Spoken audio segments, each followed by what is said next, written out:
a very brief background about myself. I come with a wealth of 15 years of trading experience.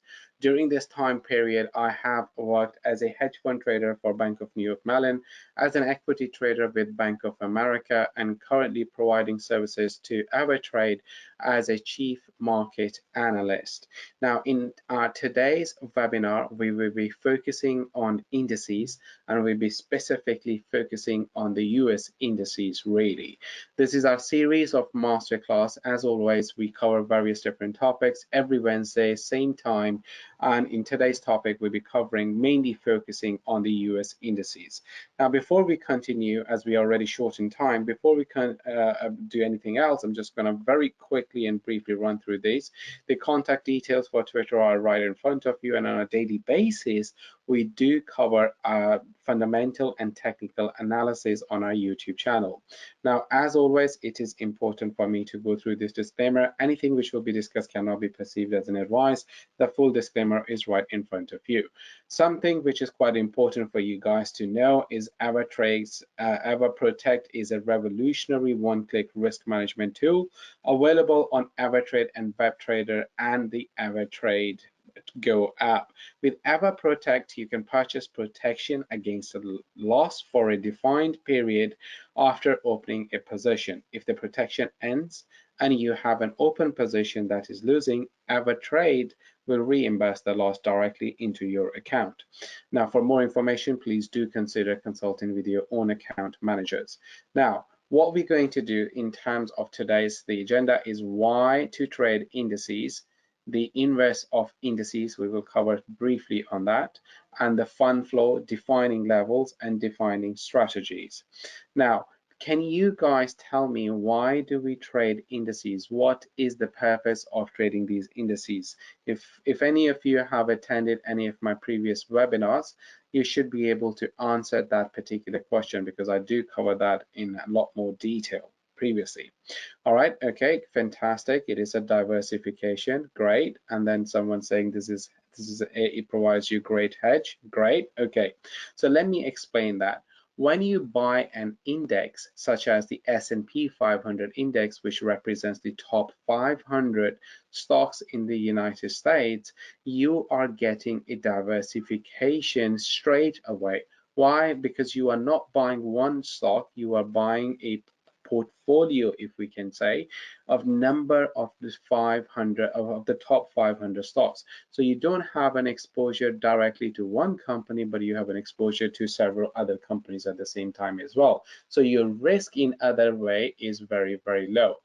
Other advantage of that is that by buying the index, you already get automatically exposure to all the other companies. So for example, if you wanted to buy Boeing, if you wanted to buy United Airlines, Delta, which we have covered in a lot more details in our masterclass for stocks, then, you know, or Facebook, Microsoft, Apple, or any of these tech stocks, or on the banking side, JP Morgan, Goldman Sachs, you know, rather than buying these individual stocks, you buy S&P 500 index. And by doing that, you already have an exposure to all of these companies. So in other words, it is a cheaper way to get an exposure to all of these particular companies that one may want to buy.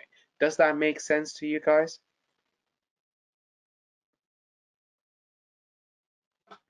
Yeah, okay. So the next thing is the inverse of indices. Now, something that we all know is what we're going to cover as a part of this particular curriculum is the VIX index. It is called the volatility index. The VIX index has a really negative correlation with the S&P 500 index. What do I mean by that? When the S&P 500 index moves to the upside, so for instance, if we have here S&P 500 index, which is moving to the upside like that, right? The VIX index on the other side will move to the downside. So that is what we call in negative correlation. When one index moves to the upside, but the other one moves to the downside. So over here, we have our VIX index, which always runs in negative correlation, and then this one over here is your S&P 500 index, which is moving to, which moves to, if this moves to the upside, this moves to the downside. If this moves to the downside, this moves to the upside. So that is what we call the inverse of indices, really. When the S&P, the Dow, or the NASDAQ, when they move to the upside, the VIX moves to the downside, and when the S&P, the Dow, and the NASDAQ move to the downside, the VIX index starts to move to the upside. Of course, we will run a lot of that in all of those examples very shortly. So why don't we actually do that? Why don't we actually go onto the platform and start looking at the live example? So let me bring out the MT4 platform, which can be downloaded from our website. So to begin with, we are going to do is we're going to look at the Dow Jones Industrial Average. The Dow Jones Industrial Average over here represents the top 30 industrial stocks over in the United States. So as you can see, this is 30. So this is the only 30 top stocks for the Dow Jones Industrial Average over in the United States. Now, you may be wondering, what are these lines on over here? So to begin with, right over here, we have our 50-day simple moving average. I will show you how to draw that 50-day simple moving average. What is the purpose of that, having that moving average over here? And then secondly, what we have is your 100-day simple moving average.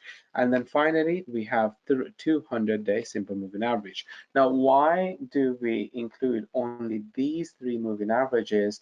The reason is that these moving averages are primarily looked at by institutional traders or by big money managers, and they tend to buy and sell when the price comes close to them. So basically, when the price comes close to them, we tend to see a buying opportunity, as we can see over here. When the price came close to its 100-day simple moving average, we saw the price is moving to the upside. Once again, the price came close to its 100-day simple moving average. Once again, we saw the price is moving to the upside. And the second aspect of this one is when the price is trading quite far away from these moving averages, because this is where the price is moving average is trading, and this is where the price is trading. We can see we have quite a lot of distance between the two. When the price moves this far, we usually see a retracement, just like over here. We saw the price retracing because the price was trading very above the 50-day simple moving average. As a result, we saw the price falling from here. Same thing happened over here as well. And we have several of these examples that we can continue to look at. But generally speaking, when the price moves this far out, we would see them moving back towards the moving averages. Now, the question really is how to draw these moving averages. In order to draw those moving averages, you go over here, insert, you go into indicators, you go into trends, and then you draw your moving average. So from here, in terms of a period, because we have a 50-day simple moving average, we change it to 50. If we wanted to change it to 100, we put over 100 over here. If we change it to 200, we change it to 200. And of course, we differentiate the color. I like to have my 200 in green and my 100 in orange, and my 50-day I like to have it in pink. So these are the three different colors that you can choose, and then you can put them over here. Now obviously this is your daily time frame, and from a daily time frame perspective, what we really got to measure is, first of all, let me get rid of all of these red lines over here, so that we can really redraw them once again, and then we can try to make sense of them. Now, what we're going to see is we're going to see where is the important support zone in relation to our moving average. Now, the first important support zone is obviously ticking out for us is right over here. This is where the price moved up, and then it came back and just near its 50-day simple moving average, and then it started to run to the upside. So for us, for the Dow Jones Industrial Average on the daily time frame, if we are looking for a buy opportunity, the first buy opportunity could be near the 50-day simple moving average, or in other words, near 31,888 price level. Of course, the price can break that price level, it can move to the downside, then the next support level is very much going to be where the 100-day simple moving average is trading, and that is near 31,280 to 31,550. So these two are the sort of a price levels that we are very much looking at. Now the question is, one of the questions coming over here is that how do we know if the price is really going to turn or is it going to move to the downside? Now, in order to see that, we are going to see the price action on the other time frames, the other two time frames. What are the other two time frames? We look at a 4-hour time frame, and then we look at the 30-minute time frame, and then we try to see where the price is really trading in relation to that. Now, of course, on the 4-hour time frame, the price is coming very close to its moving average, the 50-day simple moving average, and we want the price to stay above its 50-day simple moving average. However, if the price does break below that one, then we certainly want the price to bounce back from its 100-day simple moving average. But if that doesn't really happen, then we do want the price to bounce from its 200-day simple moving average, which is the 200-day simple moving average is trading in line with where our 50-day simple moving average is trading on our daily time frame, because obviously this particular support zone is coming from our daily time frame, and this indicates to us that this is where we should be really looking to buy. But the signals for weakness are really going to come from the 4-hour time frame, when the price is really going to break below these moving averages. Now then the question is, when will we know that the price is going to break below the 50-day simple moving average? Now the answer to that is really going to come from the 30-minute time frame. On the 30-minute time frame, we have already crossed below the 150-day simple moving average, and over here the price already crossed below the 50-day simple moving average, crossed below the 100-day simple moving average. Another bearish signal came. So we had two bearish signal coming on the 30-minute time frame. Now the question really is, can the price move back above this 100-day simple moving average? If it can move back above the 100-day simple moving average, then that means that the price is likely to move back up from its 50-day simple moving average on the 4-hour time frame. But if it doesn't, then it means that it is going to move to the downside.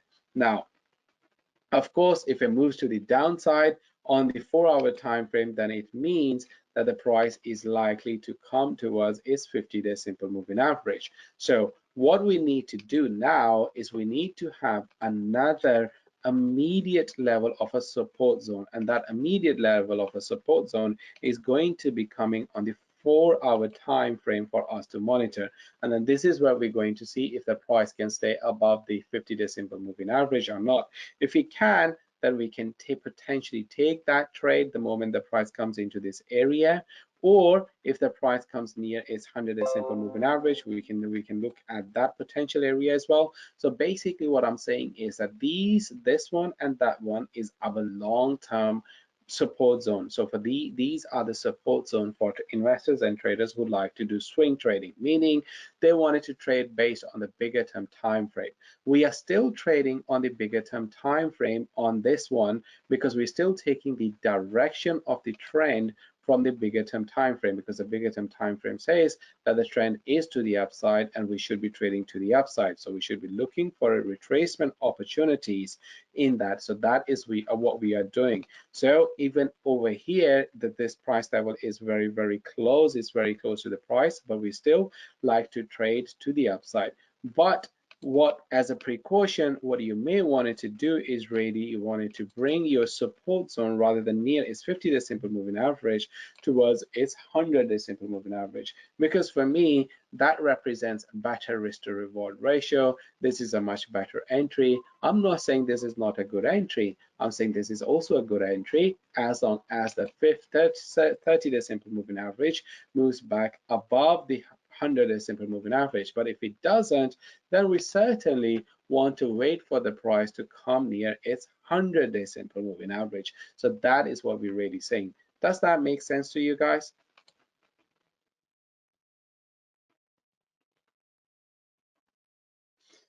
So someone is asking me about fees. Yes, all indices do. They have overnight fees for sure. Anything which is on leverage has overnight fee. All right, okay, so people are saying that they are understanding. Okay, so that's good. So now let me do the same sort of analysis by looking at the 50-day simple moving average, and then on the S&P 500 index. Once again, what we're going to do is we're going to begin the analysis by looking at the daily time frame. We already have 3 different moving averages, and we know that the RSI has reached a level. 70 is associated at the overbought level, and 30 is associated at an oversold level. So we know that the oscillator is telling us that the prices are likely to move to the downside, meaning we are likely to see some sort of retracement. Of course, the overall trend is to the upside. We like to trade the price if it comes in around this particular support zone, because we believe this is much better area of support. So that is what we really want to do. Now, obviously, for that to happen, we need to wait for the price for quite a bit of a time to come into this one. Now, in order for us to see whether the price is really going to move to the downside, once again, we're going to change the time frame. We're going to go onto our 4-hour time frame. When we go onto our 4-hour time frame, we're going to see that where are our immediate sort of a support zone. So the immediate sort of a support zone is where that 50-day simple moving average is trading on the 4-hour time frame. So this is an area where we are also interested to buy S&P 500 index. However, in order for that to happen, we want what we wanted to see is the price to move for the price to stay really above this particular 200-day simple moving average. I mean, that is the least that we wanted to see. But when we look at the price action of the S&P 500 index, we see that on the 4-hour time frame, we have a very, very bullish price action forming. And 30 minutes isn't really telling us that there is an opportunity to buy, because the price is still staying above its 30-day simple moving average, 50-day simple moving average, 100-day simple moving average, and 200-day simple moving average. And if the price breaks all of these moving averages and it comes into this area, we do know that this is a good area of support. We would be interested to buy them, but I think right now the S&P 500 index isn't really giving us a great opportunity to really buy. I think that if you really wanted to buy, then we really have to pick up a support zone based on the 30-minute time frame, and that would be somewhere near the 100-day simple moving average, near 4,123 sort of a price level. That if you really kind of wanted to trade, then we really wanted to look at this particular resistance zone, and then we wanted to see that if the price comes over here and if it stays over there, then that it is. Otherwise, I think this is much better area of support. But if you wanted to take even better trade, then of course that one comes in right over here where the 50-day simple moving average is trading.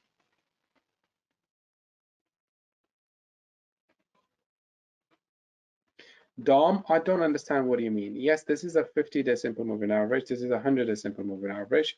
This is your 200-day simple moving average. So I'm not sure if I understand the question that you are asking me.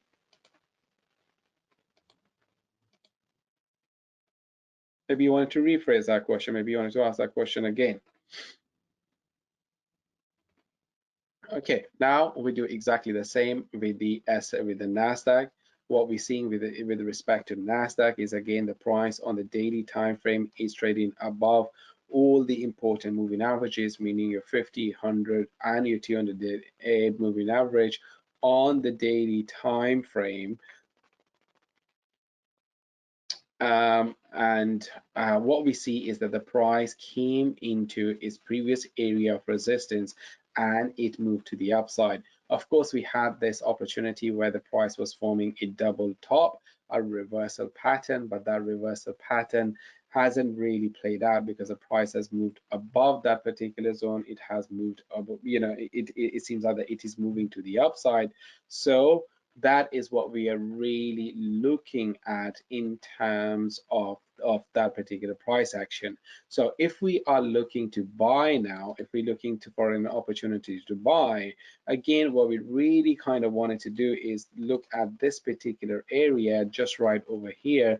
And I'm really speaking of this sort of a consolidation, which is right above the 50 and the 100-day simple moving average on the daily time frame. That is the area that we are very much focused on in terms of our first buy. But of course, a better buying opportunity could be just over here, the previous resistance, which was over here. So that is the better area, because that is where your 150-day simple moving average are trading. But equally, we can consider this area of support as well. For me personally, I would consider this resistance area, because this would give me more assurance. It gives me more assurance that this is where the 50 and 100-day simple moving average are trading in. But at the same time, if you want to trade, you can look at this area of support as well. Now, again, that in order to see any weakness, we have to look at the 4-hour time frame, where we do not see any sort of a weakness coming, because the price is clearly trading well above all the 3 important moving averages. But again, you see that this area, which we picked up from our daily time frame, has nicely lined up with our 100-day with our 100-day simple moving average on the daily time frame, and that is the area that we are really looking at over here. And then if we look, yes, Dom, you are correct. It is still called as a daily, you know. So okay, so let's get back to this one. So again, on the 50-day simple moving average, sorry, on the 4-hour time frame, the 50 simple moving average is trading just right over here. So if we wanted to take a bit more aggressive sort of an entry point, then we should be looking at just over this particular candle, because this is where the momentum really started, and this is where the 50 is also trading in.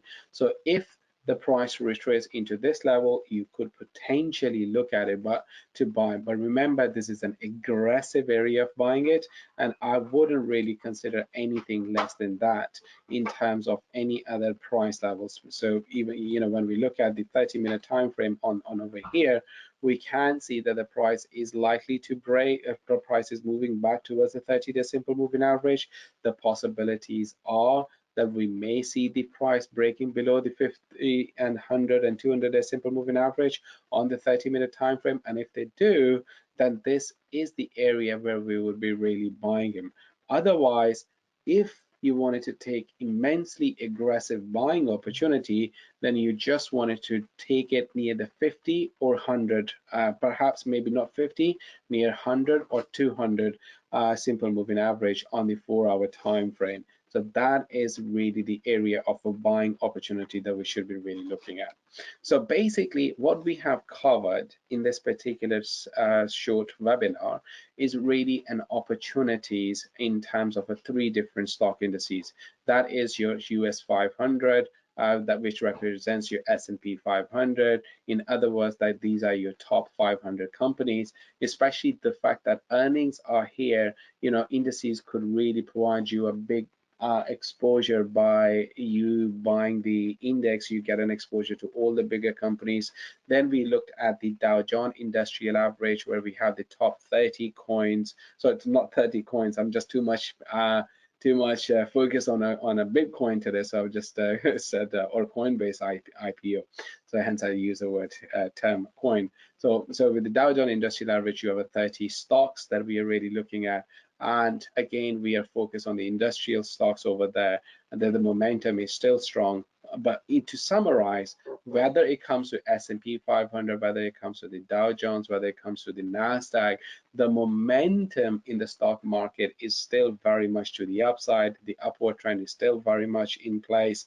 We have defined areas of support in all of them, because we wanted to take a position, or we are intending to take a long position in the direction of the long-term trend.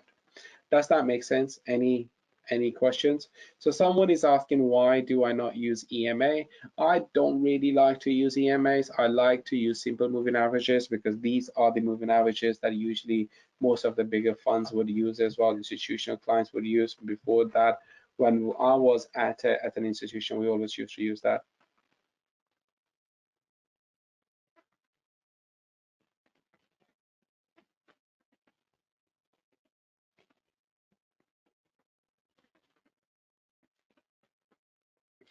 Would you ever trade this strategy on intraday time frame 50, 30, 15 and 30 minutes? Okay, so you always need to have a 3 different time frames. So if you are looking for 50, 30, then you need to have a one bigger time frame at the same time as well.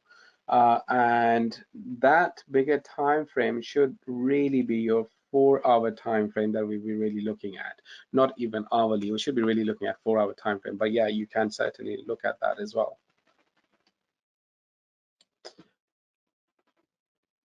Is US 30 is Dow Jones 30? Correct. US 30 is your Dow Jones 30. US 500 is your S&P 500. US Tech 100 over here is your NASDAQ 100 index. Great question.